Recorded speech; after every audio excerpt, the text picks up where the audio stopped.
सभी को नमस्ते, वंदे मातरम, भारत माता की जय, राधे राधे, राम राम सभी को, जय हिंद। साथियों, आज का हमारा मुद्दा है, जैसे कि हम 2 दिन से इस प्रोग्राम को कंटिन्यू आधे घंटे जो है रख रहे हैं, लाइव हो रही है। श्रीमद् भगवत गीता के प्रथम अध्याय का विश्लेषण आज राजेश रमन जी हमारे साथ में जुड़ चुके हैं। राजेश रमन जी श्रीमद् गीता भागवत को लेकर के कुछ जो है शब्द, कुछ वाक्य जो है आप सभी के सामने रखना चाहेंगे। राजेश रमन जी, आपका बहुत बहुत स्वागत है।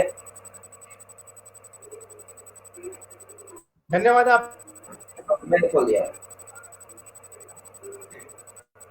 और भगवान की कृपा है आपके ऊपर बनी रहे, आप इसी प्रकार के एंडेवर करते रहें। धन्यवाद।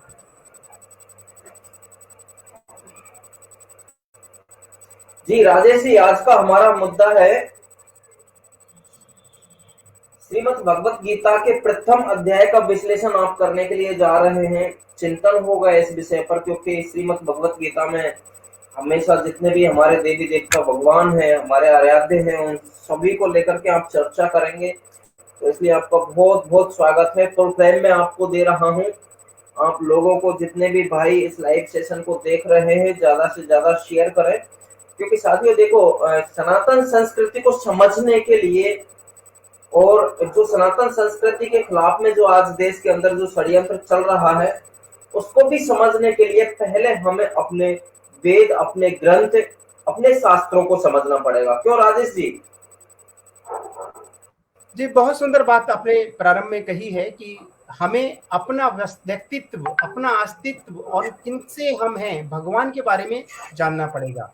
हम धीरे धीरे इसमें आगे बढ़ेंगे। जब अध्याय 2 में जाएंगे तो हमें पता चलेगा वास्तव में हम हैं कौन। हमें अपने बारे में नहीं पता, हम कहाँ से आए हैं, हमारे पिता कौन है, किसके कारण हमें जन्म लिया, हमें कहाँ जाना है। ये सब चीजें हमें सीखने को मिलेंगी और सीखना हम चाहेंगे। ग्रेजुअली हम step by step, chapter by chapter आगे बढ़ेंगे। श्रीमद् भगवत गीता का ज्ञान ऐसा है जो श्री भगवान श्री कृष्ण ने एक बहुत विषम और विकट अवस्था में दिया। अब कल्पना कीजिए कि युद्ध का मैदान है, चतुरंगिणी सेना चारों ओर से लगी हुई है और वहां पर दो गुट या 2 टीम युद्ध के लिए तैयार खड़ी हैं। तो यानी एक टीम का सफाया होना है और एक टीम को रहना है। उस विकट अवस्था में भगवान श्री कृष्ण ने भगवत गीता का उपदेश दिया। ये बहुत सामान्य सी घटना नहीं है, बहुत असामान्य सी घटना है। और जो कल हम बात कर रहे थे, क्यों भगवान ने यह चुना समय और क्यों अर्जुन को चुना, क्योंकि भगवान ने स्वयं कहा भगवत गीता के 4थे अध्याय में कि सूर्यदेव विवस्वान को दिया था और उससे चलते हुए गुरु परंपरा से नीचे आते आते इतने समय के पश्चात में यह ज्ञान विलुप्त सा हो गया था। तो इसीलिए इसको पुनः स्थापित करने के लिए भगवान ने यह ज्ञान दिया। और भगवत गीता का ज्ञान जो है कि सामान्य है, स्कूल कॉलेज का ज्ञान नहीं है। ये व्यक्ति के बारे में है, उस जीव के बारे में है, ईश्वर के बारे में है जिसने इस जीव को बनाया है, इस सर्व प्रकृति के बारे में है। और न केवल इस भूमि के बारे में बात है, इस भूमंडल के बारे में बात है, इस ब्रह्मांड के बारे में बात है। और इसके अलावा अनगिनत ब्रह्मांड हैं, उन सब का ज्ञान हमें शास्त्रों से मिलता है। बिल्कुल बिल्कुल राजेश जी, बहुत बढ़िया आपने बात बताई है। कुछ ही टाइम में शिवा तोमर जी हमारे साथ में जुड़ जाएंगे। भगवान श्री कृष्ण ने जो कहा था श्रीमद् भगवत गीता के पहले पेज पर, पहले जो है उसमें लिखा हुआ है कि भाई आज जो देश हमारा जो सेकुलरिज्म में जी रहा है, उसको लेकर के उन्होंने पहले से ही जो है बोल दिया गया था। राजेश जी, आपको कुछ ज्यादा नॉलेज है तो इसलिए मैं पूरा टाइम आपको दूंगा, फुल टाइम आपको दूंगा। आप हमारे भाइयों को सनातन संस्कृति और वेद, शास्त्र, ग्रंथों के बारे में समझाइए। आपका साथ देने के लिए जो है शिवा तोमर जी बहुत जल्द आपके साथ फ्रेम में रहेंगे। जी धन्यवाद। हम भी उनकी प्रतीक्षा कर रहे हैं कैसे आए। जैसे मैं बता रहा था कि भगवत गीता में 5 विषयों के बारे में बात हुई है। पहला ईश्वर, जीव, प्रकृति, काल यानी समय और कर्म जो हम कार्य करते हैं उसके बारे में। उस कर्म के बारे में बात करते हुए पहले अध्याय के पहले अक्षर में कहा था, पहले श्लोक में कहा, जो हमने कल चर्चा की थी थोड़ी सी उसके बारे में, धर्म क्षेत्रे कुरुक्षेत्रे। और क्या कहा था? किम कुर्वत संजय, किसने? माम कहा पांडवाश्चैव, मेरे और पांडव के बच्चों ने, पुत्रों ने क्या किया। उनके मन में भावना क्या थी, ये जानने की क्या मेरे पुत्र पांडवों को हराकर विजय प्राप्त कर पाए या नहीं कर पाए। ये प्रेम था या मोह था।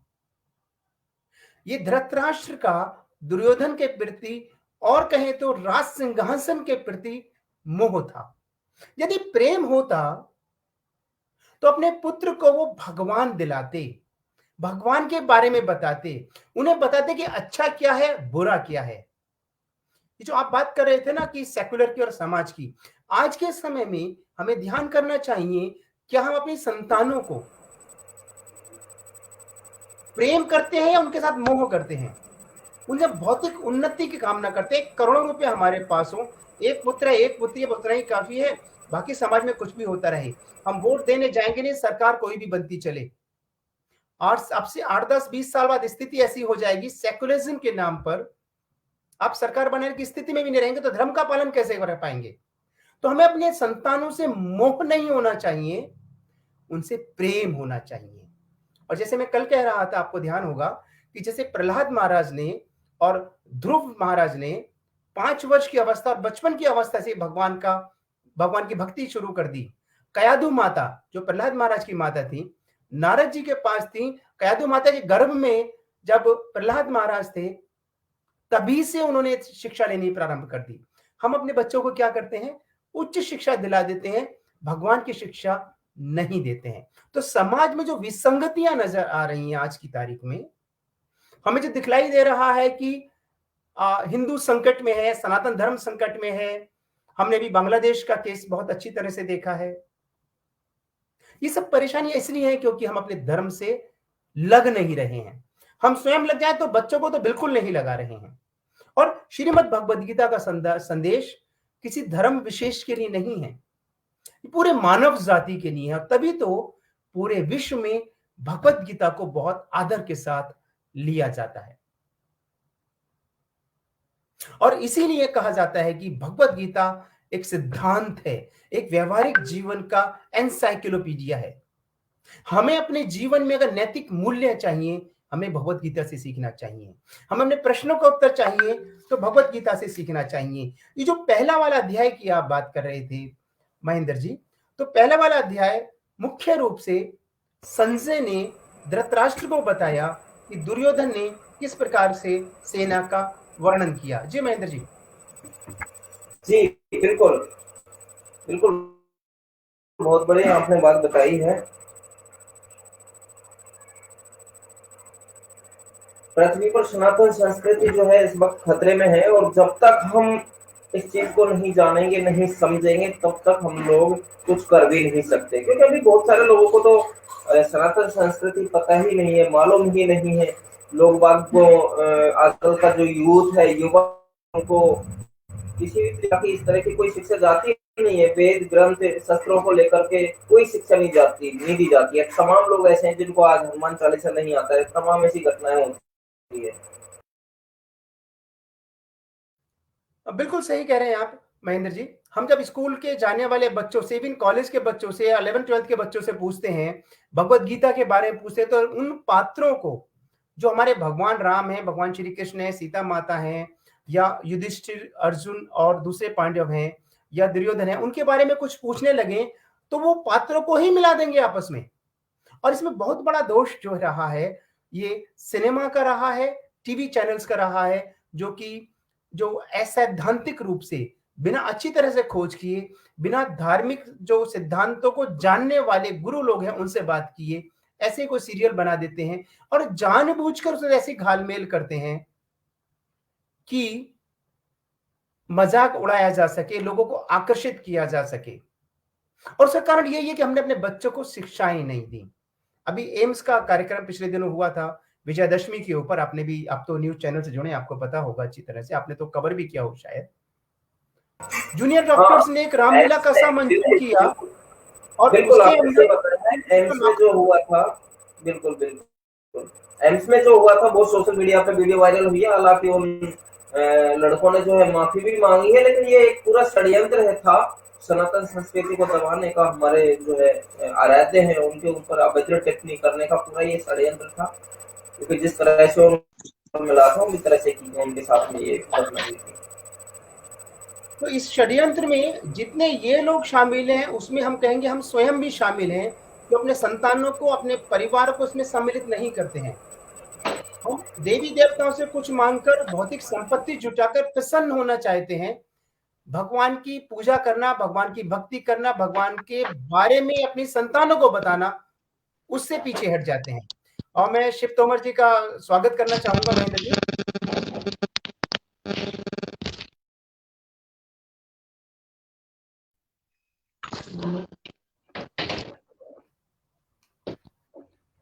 हेलो, स्वागत है शिव तोमर जी आपका। नमस्कार, प्रणाम, हरे कृष्णा।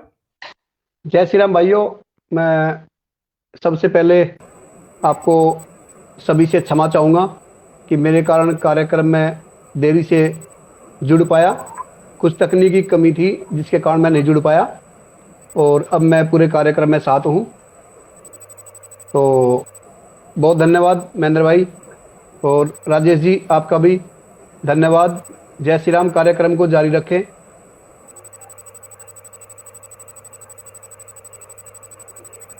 हाँ जी शिवाजी भैया, आज का जो है हमारा जो टॉपिक था उसी टॉपिक पर हम लोग कार्य कर रहे हैं।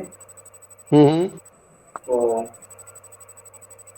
उसी विषय पर आप चर्चा करें और लोगों को बताएं कि भाई हम लोग है ना, हमारा जो यूथ है भारतीय संस्कृति से, सनातन धर्म से, और हमारा जो जहाँ से सनातन धर्म पैदा हुआ, जिनके रक्षक हैं सनातन संस्कृति के, आखिरकार लोग उसको जानते नहीं है, समझते क्या है वेद, क्या है शास्त्र, क्या है श्रीमद् भगवत गीता। बहुत कम लोग ऐसे हैं जो नहीं जानते समझते हैं। और जो सेकुलरिज्म का आज का मेन मोटिव है हमारा कि जो देश में चल रहा है, सेकुलरिज्म जो देश में चल रहा है, वो भी कहीं ना कहीं से श्रीमद् भगवत गीता से ही जो है बताया गया है हमारे आराध्यों के द्वारा। उस पर आप अपनी महेंद्र भाई बिल्कुल ठीक कह रहे हैं, बिल्कुल ठीक कह रहे हैं। और जिस तरह से गीता का जो पहला अध्याय है, जिसको हम विषाद योग नाम से भी जाना जाता है, विषाद योग के नाम से हम जानते हैं, वो पहला अध्याय अगर हम ध्यान से देखेंगे तो पूरे अध्याय में ही अर्जुन एक सेकुलर की बात करता है। जैसे आज का जो सेकुलर समाज है, धर्मनिरपेक्ष समाज है, उसी तरह से अर्जुन भगवद गीता में बात कर रहा है। उसमें ध्यान देने वाली बात यह है कि अर्जुन कहते हैं, हे कृष्ण, जो हमारे सामने दुश्मन सेना जो खड़ी है, ये हमारे भाई अपने भाई है, इनसे मैं भाईचारा करना है। वो ये सब बातें भूल गया अर्जुन कि इन्हीं लोगों ने जो तुम्हारे सामने हथियार लेके युद्ध करने के लिए तैयार खड़े हैं, इन्हीं लोगों के सामने भरी सभा में एक महिला को अपमानित किया गया, उसको नग्न करने का प्रयास किया गया। यही वो लोग हैं सब जिनकी जानकारी में, जिनके सामने दुर्योधन ने पूरा षड्यंत्र शकुनी के साथ मिलकर लाक्षागृह में जलाने की कोशिश की गई। तब ये जो पूरे जो धर्म के ठेकेदार बने हैं, उस राज के ठेकेदार थे, उस राज के रक्षक थे, इतने बड़े बड़े उच्च पदों पर स्थापित थे, ये सभी लोग वही थे। उसने होने के बावजूद भी अर्जुन कहता है कि हे भगवान, इन आतताइयों को मारकर तो हमें पाप ही लगेगा। और वर्ण संकर तक की बात वहां पे समझाने की कोशिश करते हैं भगवान को कि हे भगवान, अगर ये सब लोग मर जाएंगे, अगर इनको सबका विनाश हो जाएगा, तो हमारी सारी स्त्रियां दूषित हो जाएंगी और वर्ण संकर पैदा होगा। यानी कि कहने का मतलब है कि किसी ना किसी तरीके से युद्ध डाला जाए, जो आज की स्थिति है। आज हम सभी के सामने यही घटनाएं हो रही हैं, हमारी बहन बेटियों के साथ भी समाज में इसी तरह का व्यवहार हो रहा है। आए दिन बलात्कार की घटनाएं बढ़ रही हैं, अपराध बढ़ रहा है, अन्याय बढ़ रहा है, आतंक बढ़ रहा है। और जो हमारा बुद्धिजीवी समाज है वह इसी प्रकार से आंखें बंद करके बैठा हुआ है। और जो अर्जुन रूपी जो हमारे योद्धा हैं, वह किसी ना किसी तरह युद्ध से पलायन करने की भरकस कोशिश करते हैं और उसके एक्सक्यूज भी देते हैं, विकल्प देते हैं कि ये अर्जुन के युद्ध करने से ही हर समस्या का समाधान नहीं होगा, बैठकर बातचीत हो सकती है, शांता वार्ता से इसमें हम बातचीत कर सकते हैं। और वही सेकुलरिज्म का जो चोला है वही ओढ़कर बात करते हैं। लेकिन उनको यह नहीं पता कि भगवान ने स्पष्ट कहा भगवत गीता में, तू अर्जुन कितनी भी कोशिश कर ले, कितना भी प्रयास कर ले, लेकिन तेरे युद्ध ना करने से ऐसा नहीं है कि युद्ध टल जाएगा। तेरे युद्ध ना करने से भी ये युद्ध तो होगा, क्योंकि जो सामने विधर्मी हैं, जो सामने अधर्मी हैं, जो सामने पापी और अत्याचारी अपराधी हैं, वो युद्ध करके रहेंगे। वही स्थिति आज है महेंद्र भाई। इस स्थिति को हम टाल नहीं सकते, युद्ध तो होगा। यही भगवान श्री कृष्ण जी अर्जुन को समझा रहे थे। हाँ जी महेंद्र भाई। बिल्कुल क्लियर है आपने जो बात बताई है, क्योंकि ये आदेश तो भगवत गीता पहले से ही दे चुकी है भाई, गृह युद्ध होगा। बिल्कुल। और आज देश देखो में महेंद्र भाई, मैंने कभी भी भगवत गीता को एक ज्ञान, ध्यान और भक्ति और भगवत प्राप्ति के साधन के रूप में भगवत गीता का अध्ययन नहीं किया। मैंने भगवत गीता का अध्ययन किया है कि किस तरह से समाज में जिया जाए, किस तरह से समाज में सम्मान के साथ जिया जाए, किस तरह से अपनी संस्कृति, अपनी सभ्यता, अपने राष्ट्र की रक्षा की जाए। इस आधार को लेकर मैंने भगवत गीता का चिंतन किया है, और एक एक श्लोक को अपने देश से, अपने समाज से, अपने राष्ट्र से देखकर उसका चिंतन करता हूं, मंथन करता हूं। मैं यह चिंतन नहीं करता कि इस श्लोक से मुझे भगवान की प्राप्ति होगी, या मेरे पुण्य फल मिलेंगे, या मेरे आगे की तरफ अच्छे बन जाएंगे। कैसे अगला कदम हम अच्छा रखेंगे, कैसे हमारा भविष्य सुरक्षित होगा, कैसे हमारे बच्चों का भविष्य सुरक्षित होगा, इस आधार से, इस तरीके से मैं गीता का अध्ययन करता हूं। और मैं चाहता हूं कि सभी लोग भगवत गीता को एक पूजनीय धर्मशास्त्र ना समझे। गीता हमारे अगले कदम की जानकारी देने का सबसे जो कारगर साबित हो सकती है। ये हमें जीवन कैसे जिया जाए, ये उसकी एक कुंजी है। जी महेंद्र भाई। राजेश जी, देखो आप भगवत गीता के बहुत प्रचंड ज्ञानी हैं। मैं क्षमा चाहूंगा अगर मेरी शब्दों का कुछ आपको बुरा लगे, क्योंकि देखो गीता एक वट वृक्ष है। दुनिया के करोड़ों लोग भगवत गीता का रोज चिंतन करते हैं, और हर व्यक्ति यही सोचता है कि मुझे गीता का ज्ञान प्राप्त हो चुका है। गीता का ज्ञान मैं गीता का पढ़ता हूं, श्रवण करता हूं, गीता मेरे अंदर समा चुकी है। लेकिन मेरा मानना यह है कि एक विशाल वट वृक्ष के एक पत्ते को मैं तोड़कर ले आऊं और मैं समझूं कि मैंने वट वृक्ष पा लिया है, तो मैं ऐसा नहीं समझता हूं। गीता एक वट वृक्ष जैसा विशाल ज्ञान है, जो भगवान श्री कृष्ण की कृपा से ही किसी अंश में यह हमें प्राप्त हो सकता है। जी धन्यवाद। बहुत सुंदर शिवाजी, आपका हम इंतजार कर रहे थे, इसीलिए प्रतीक्षा कर रहे थे आपकी। गीता वास्तव में विश्व का शास्त्र है। ये केवल सनातन धर्म और भारत का शास्त्र नहीं है। एक अध्ययन के अनुसार 10 लाख से ज्यादा गीता पूरे विश्व भर में एक वर्ष में बेची जाती है, सेल होते हैं, बिकती हैं ये। और इसका अगर आंकड़ा देखें तो लगभग 30 सेकंड में एक भगवत गीता किसी ना किसी के हाथ में पहुंच जाती है। और कहने को तो युद्ध के मैदान में ये दिया है, पर कहीं पर भी युद्ध नहीं हुआ है। परंतु जैसे आपने अभी उल्लेख किया था आतताइयों का, ये श्रीमद् भगवत गीता के पहले अध्याय का 36वां श्लोक है, जिसमें भगवान अर्जुन कहते हैं, अपने बारे में बताते हैं क्यों मैं युद्ध के लिए मना कर रहा हूं, कि हम इन आतताइयों का यदि वध करेंगे तो हम पर पाप चढ़ेगा। हम हमेशा पाप पुण्य में लगे रहते हैं, सही और गलत को भी पाप पुण्य से ढक देते हैं। हमें पाप लगेगा और उचित होगा कि हम धृतराष्ट्र के पुत्रों को और उनके मित्रों का वध ना करें। हमें इससे क्या लाभ होगा, अर्जुन पूछते हैं, और अपने कुटुंबियों को मारकर हमारा क्या होने वाला है।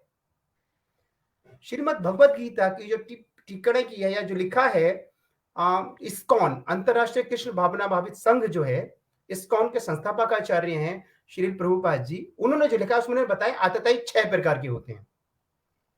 वो जो कि विष दे देता हो, किसी को जहर से मारता हो, किसी के घर में अग्नि लगा देता हो, आग लगा देता हो, हथियार से आक्रमण करता हो, धन लूट देता हो, दूसरे की भूमि हड़पता हो, या फिर पराई स्त्री का अपहरण करता हो।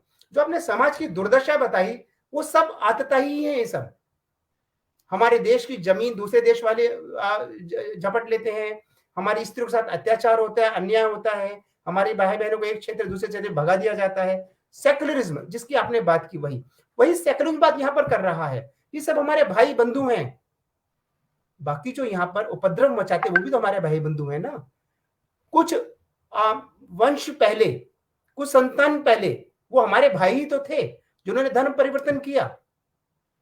तो वही सेकुलरिज्म आपने भी जो तुलना की शिव जी, वही सेकुलरिज्म आज की जो परिस्थिति में अपनाएंगे तो बहुत विनाश होने वाली स्थिति है।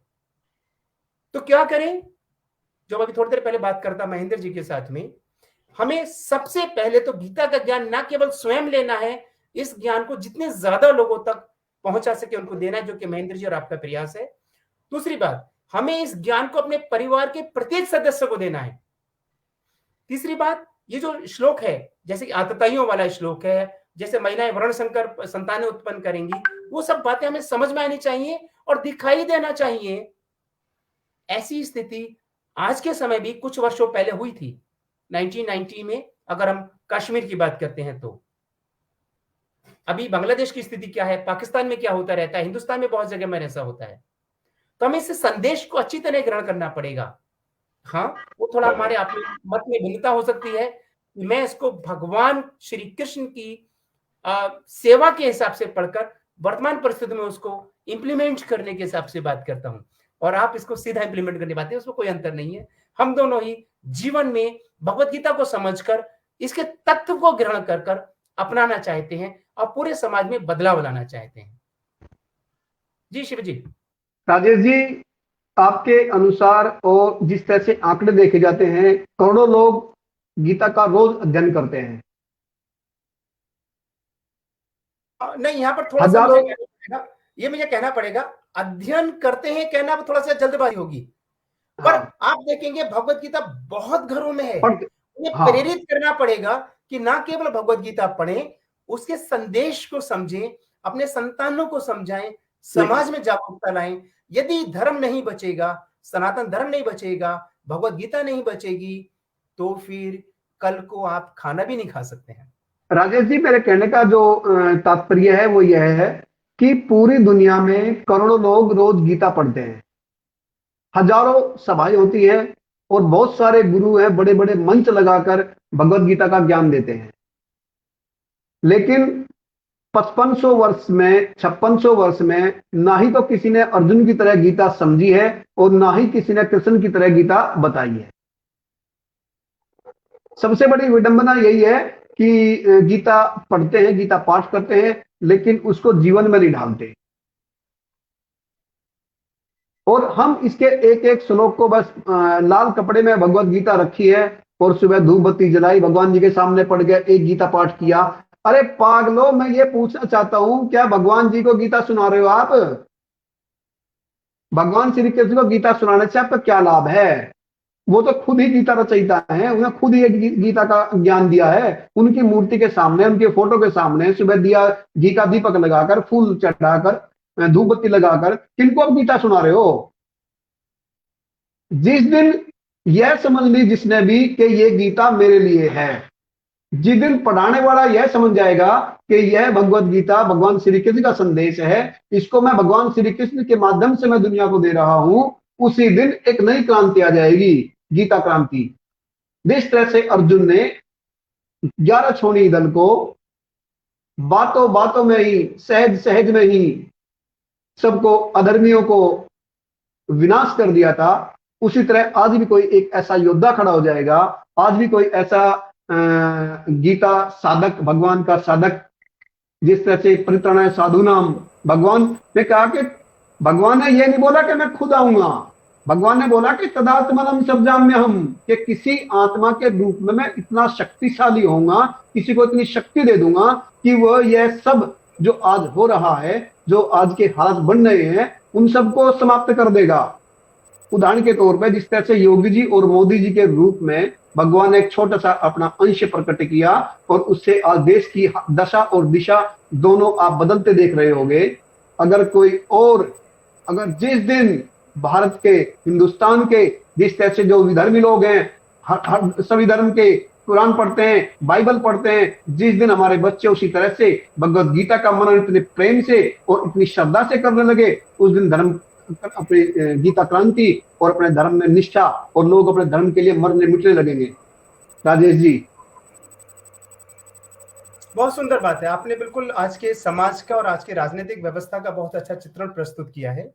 और योगी जी हो, मोदी जी हो, और कोई भी हो, यदि देश में और समाज में, पूरे विश्व में भी भक्ति का वातावरण होगा, भगवान को समझने का वातावरण होगा, और एक दूसरे को स्वार्थ के पूर्ति के लिए मारना, काटना और मतलब अनाचार करना, अत्याचार करना, इसको मिटाने के लिए राजनीतिक व्यवस्था भी अच्छी चाहिए, सामाजिक व्यवस्था भी अच्छी चाहिए और आध्यात्मिक व्यवस्था भी अच्छी चाहिए। ऐसे बहुत काम सुंदर। नहीं चलेगा, ऐसे काम नहीं चलेगा। जैसे अर्जुन ने कहा था अध्याय 1 के ही 32 से लेकर 35वें श्लोक में कि सारे मारे मेरे रिश्तेदार हैं, सारे सामने खड़े हैं, मेरे ससुर हैं, पिता में, भीष्म पिता में मेरे सामने खड़े हैं, इनको मारने से क्या लाभ होगा? मैं इनको नहीं मारूंगा, भले ही चाहे मुझे मार दें, और इन्हें मारकर अगर मुझे पूरा भूमंडल, पूरा ब्रह्मांड भी मिल जाएगा तो भी मुझे नहीं चाहिए। इतना मोह उनको हो रहा है। और क्या कह रहे हैं? इनको मारकर मुझे कोई प्रसन्नता नहीं है। ये भूल गए, इससे पहले ही बात कर रहे थे, आतंकवादियों की बात कर रहे थे, अतिवादियों की बात कर रहे थे। तो समाज में गलत लोगों को सहन करना भी गलत है। हमें बिल्कुल समाज सही। में देखना चाहिए कि हमें समाज की व्यवस्था ठीक रहेगी, तभी आप चोटी रख पाएंगे, तभी आप मंदिर जा पाएंगे, तभी आप भगवत गीता पढ़ पाएंगे, आप बिल्कुल पाएंगे। सही। नहीं तो चीन जैसी स्थिति हो जाएगी, बिल्कुल सही। पाकिस्तान और बांग्लादेश जैसी स्थिति हो जाएगी। जागना पड़ेगा, हमें भगवत गीता के प्रत्येक श्लोक को उसी दृष्टि से देखना पड़ेगा कि कैसे इनको आज की परिस्थितियों के हिसाब से अपने जीवन में उतार सकते हैं। सक्षम होना पड़ेगा। अर्जुन जो इस समय अक्षमता दिखला रहे हैं, उस तरह से अक्षम नहीं होना पड़ेगा। और इसीलिए हम जब आगे आगे वाला चैप्टर लेंगे तो हम देखेंगे अध्याय 2 के दूसरे श्लोक में भगवान ने एकदम से झाड़ दिया उनको, अर्जुन को सचेत कर दिया, भाई तुम ऐसा कैसे बोल रहे हो, ये तुम्हारे अनुकूल नहीं है और इससे तुम्हें अपयश मिलेगा, ऐसा करना तो नपुंसकता है।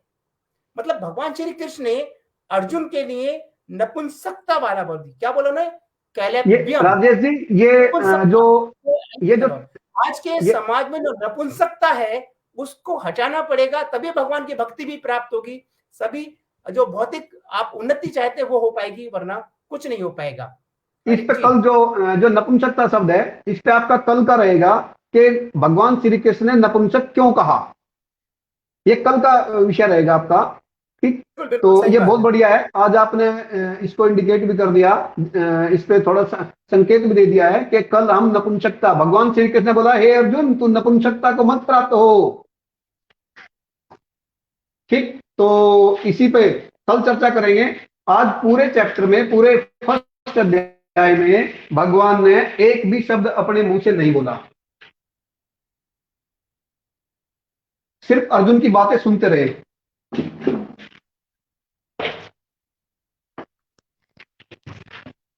और ना केवल ये आखिर वाला श्लोक जो संजय वाला बहुत इंपॉर्टेंट है, उन्होंने इंडिकेट कर दिया कि अर्जुन ने ऑलमोस्ट सरेंडर कर दिया, अपने शस्त्र रख दिए और कह दिया मैं अब युद्ध नहीं करूंगा, यानी कर्तव्य से भाग रहे हैं, ये इंडिकेट कर दिया अंतिम। यही स्थिति आज हो रही है, यही स्थिति पूरे समाज की आज भी हो रही है कि मैं तो युद्ध करूंगा नहीं, मुझे तो जाना ड्यूटी पर, मुझे देखने पड़े बच्चे, मुझे देखना पड़ा परिवार, मैं नहीं कर सकता। ये देश कहीं भी जाए, राष्ट्र कहीं भी जाए, संस्कृति कहीं जाए, सभ्यता कहीं जाए, हमारा हिंदू तो कहीं जाए, मुझे इससे कोई लेना देना नहीं है, मुझे सिर्फ अपना परिवार देखना है। आज के हालत भी यही है। बिल्कुल